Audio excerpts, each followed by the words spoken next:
What about the Tigers, Ralphie? Do we give them a big tick for what they've done and their rating of GWS? They are back. So for the sum total of 12, 19, 31 and a future first rounder, they get Taranto and Hopper. Dustin Martin doesn't leave. They keep Ivan Soldo. They keep Jack Graham. They get 53 and 63 back from GWS.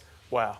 Ralphie, you told me to go with this headline, top four Tigers, because the way they've obviously went last year and the strength they do have in every line, now you add in two guys that are very good around the football in Taranto and Hopper. And I really like, there could be a good combination with Martin and Taranto in terms of maybe midfield forward, which is going to be very difficult. And when both are playing half forward at the same time as well, because they've both got that class. Taranto's got that class to find the goals also. So it's a good make-up here for the Tigers. And the Giants go into the draft with the number one pick. They do, Sarah, which is a sore point with me. But we'll move on okay. from that. New coach, number one pick, lots of optimism.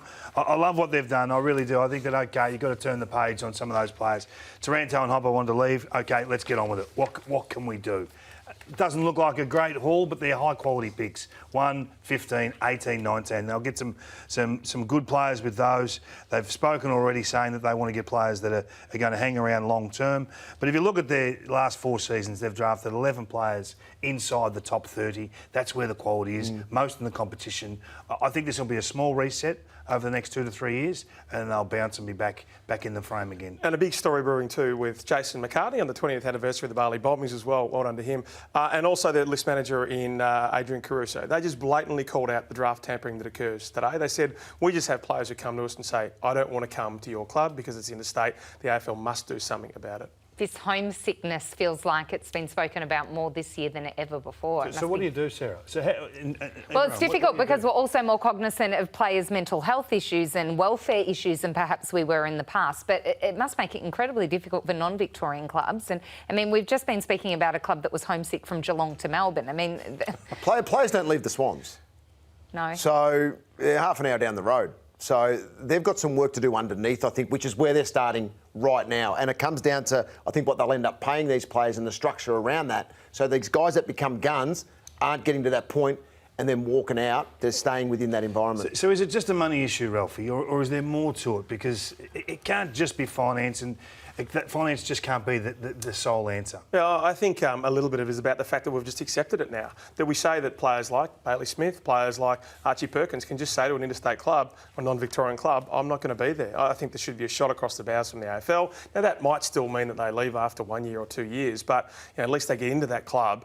Right now, GWS and to a lesser extent Gold Coast, they're recruiting with one hand tied behind their back. The final word on North Melbourne, Kingy. You've had lots of words. Final word on... Give us the final word. It's a tough one. I think that they've made the best of a really bad situation. You saw Brady Rawlings before. He's rung out. I mean, the whole football club's been challenged at every port along the way. The AFL assistance of Logan Tucker will help.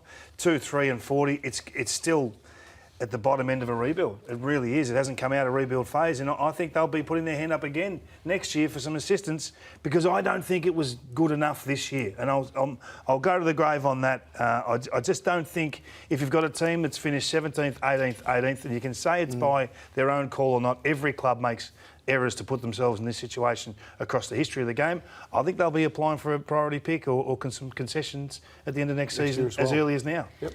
Games record holder for the Western Bulldogs. How do you assess your old club's trade period? Obviously, Dunkley, the big one that dropped late. Are you closer, do you think, to a premiership with what you've done? I think structurally very good. With Lobb coming in and Liam Jones coming back to the club in what he's been able to turn into in terms of that key defender with genuine speed. So he's had a year out of the game at the top level. Now comes back in, and we'll wait and see how his output will be. But around the footy, they're absolutely brilliant. I think even the edges, they've got the class as well. And now that Liam Jones down back at full back, I think is critical, because that seemed to be the missing piece from this year. And then obviously what Lobb can do, and the flexibility with that, because Lobb comes in, English can play a little bit differently as well. You got Darcy, Norton, so I think the structure might be a little bit different for the Dogs. You make a lot of excuses for the Dogs, Jono. You really do. I mean, they've got a superstar midfield, and they have lacked key post type talent. They've been pick 1 academy selection, Ugelhagen, and who'll pick get better. 2 father son in Sam Darcy. They've been given luxuries that not every They're really other young, clubs. those guys. Yeah, they are. that not every other club's had, but they're star factor players. Now there's Jones and Lobb. This is it. They want for nothing structurally. Where do you see the flaws? No, I've been big on that since winning the flag in 2016, how this club was going to become a top 4 team, which they haven't achieved in that whole period. So that's still the question. Why haven't they? I don't know. I don't know. And I think early on, 2016 was similar to what I spoke about Collingwood earlier. They got to the top, weren't really ready as a group to then compete against the very best consistently because they had an unbelievable month of footy to win the flag. And then the last couple of years, they've had some disappointing years. Then they get to a grand final again and then fall off and weren't as competitive. I think structurally it'll help. I think Brendan Lade will help in terms of his experience as a coach in the coach's box, no question, and the support around Bevo and Rowan Smith. So I think there's some elements now that are set up for this team to become a top 4. Kingy, you said you think they've underachieved, don't you? You said on this desk this time last year, you said they want for nothing. Just said it again. They should set themselves for multiple flags. Yeah, and that could come. I'm confident that will come at some point. Doesn't sound like you. No, I am because when you've got another 3 years into Jamara and you've got another 3 years into Darcy, these guys will be 23, 24 years of age. Like we're talking about kids that are young men that are 19 and 20 years of age at the moment. But Lobb and Jones are not 19. No, they're not. But those kids can play a lesser role. You can't just. Bontempelli's 27 in the prime of his career. McRae's 28. He's almost a walk-up All-Australian contender every year. English is 25. You've got a whole host of those wingmen, half-back. They're in the peak of their powers. If it's not now, you're going to then say, oh, now Bontempelli's 30. He's past his peak in 2 to 3 years. You can't just keep delaying or kicking the can down the road as to when this team is actually going to become a top 4 lock from minute 1 to round 23. So you're saying Bond will be no good at 30?